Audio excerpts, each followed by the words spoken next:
Memória de trabalho. O que é memória de trabalho? Entende-se como um componente cognitivo ligado à memória, que permite o armazenamento temporário de informação com capacidade limitada.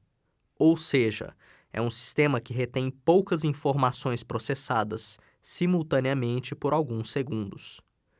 A concepção clássica do sistema de memória funciona como um armazenador de informação, que compreende um sistema composto de 3 subsistemas relativamente independentes.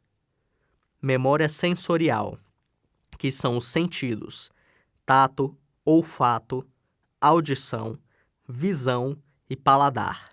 Manteria a informação durante algumas centenas de milissegundos.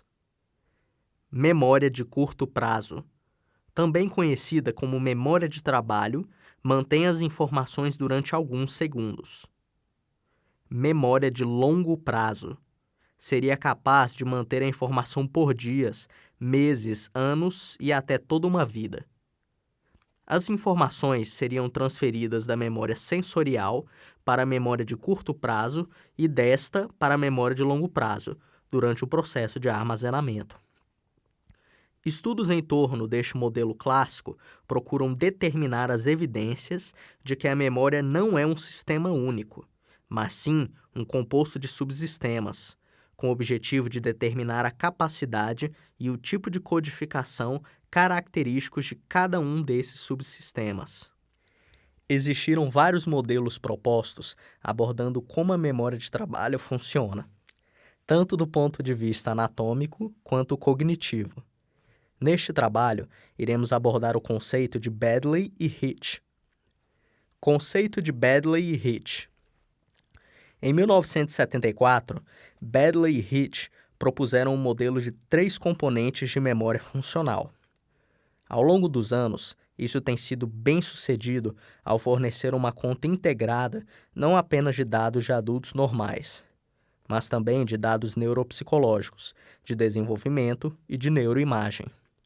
Baddeley e Hitch propuseram, em 1974, que a memória de curto prazo não constitui apenas uma instância de armazenagem temporária de informação, mas sim uma memória de trabalho, onde as tarefas cognitivas envolvem o processamento de informação proveniente do ambiente ou da própria memória do indivíduo. A memória de curto prazo passou, assim, a ser concebida não apenas como um armazenador temporário de informação, mas como sistema para manter e operar com informações durante a execução de tarefas cognitivas como compreensão de fala, aprendizagem e raciocínio, uma memória de trabalho. A partir da abordagem de Baddeley e Hitch, havia mais coisas além do sistema envolvido com o armazenamento temporário de informação, surgindo a necessidade de se propor um subsistema controlador chamado de executivo central. Sendo a memória de trabalho composta pelo executivo central e os sistemas auxiliares de repetição, o circuito fonológico e o esboço visoespacial. Executivo central.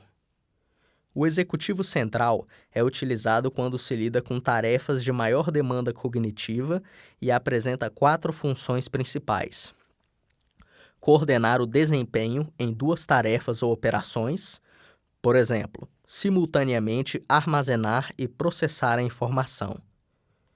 Optar por uma tarefa, estratégia ou operação. Atentar para informação relevante e inibir informação irrelevante. Ativar e recuperar informação de memória de longo prazo. Na proposta inicial, o executivo central pode colocar ou recuperar informações de qualquer um de seus 2 subsistemas: circuito ou alça fonológico e o esboço visoespacial, que também pode traduzir informações de um sistema para o outro. O circuito fonológico é um dos subsistemas que funcionam como armazenadores de informação. É ele que possibilita a manutenção da informação de cunho fonológico e, particularmente, de cunho verbal, organizado de forma temporal e sequencial, codificando a notícia. Esse circuito é composto por 2 sistemas: um armazém capaz de reter informação baseada na fala e um sistema capaz de fala subvocal. Uma forma de avaliar o componente fonológico é apresentando uma lista com várias palavras, como, por exemplo, bicicleta, papagaio, cadarço, cabeça, janela, anel e lírio, e solicitar que a pessoa diga-os em ordem apresentada. Esboço visoespacial, especializado na armazenagem temporária de informação visual e espacial. Está junto com um circuito fonológico como armazenador de informação. Para Baddeley, as pessoas podem repetir um material criando imagens mentais que são parecidas com as experiências sensoriais que elas tiveram quando viam alguma coisa. Por exemplo, Baddeley, que é um cidadão inglês, relatou ter dificuldade de acompanhar um jogo de futebol americano pelo rádio enquanto dirigia, pois acabou desenvolvendo uma imagem completa do jogo e que interferia na sua capacidade de processar a informação visual necessária para dirigir o automóvel.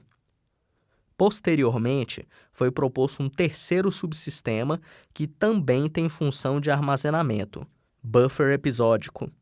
Permite a integração de informações fonológicas, visuais e espaciais que adentram a mente, sejam elas provenientes do mundo externo ou da própria memória de longo prazo. Nele, seria criada uma representação multimodal e temporal da situação atual. O executivo central, além de contribuir com mecanismos que evitam o decaimento da informação e aumentam a capacidade da memória de trabalho, atua também no recrutamento e gerenciamento de outros sistemas durante a execução de tarefas cognitivas. Um exemplo tornará mais clara as funções desempenhadas pelos diferentes componentes da memória de trabalho. Diante de um problema de multiplicação, tal como 37 vezes 28, tente calcular mentalmente esse produto e observe o que você faz. Você pode tentar reter uma imagem da multiplicação, tal como você pode repetir verbalmente a informação para ajudar a retê-la. Assim, você usaria tanto o circuito fonológico como o esboço visoespacial para o desempenho da tarefa.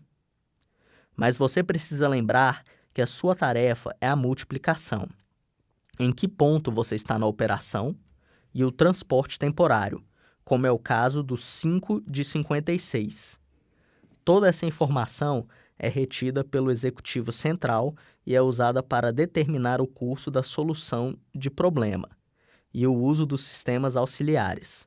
Além disso, você teria que lembrar a informação tal como 7 vezes 8 é igual a 56 da memória permanente.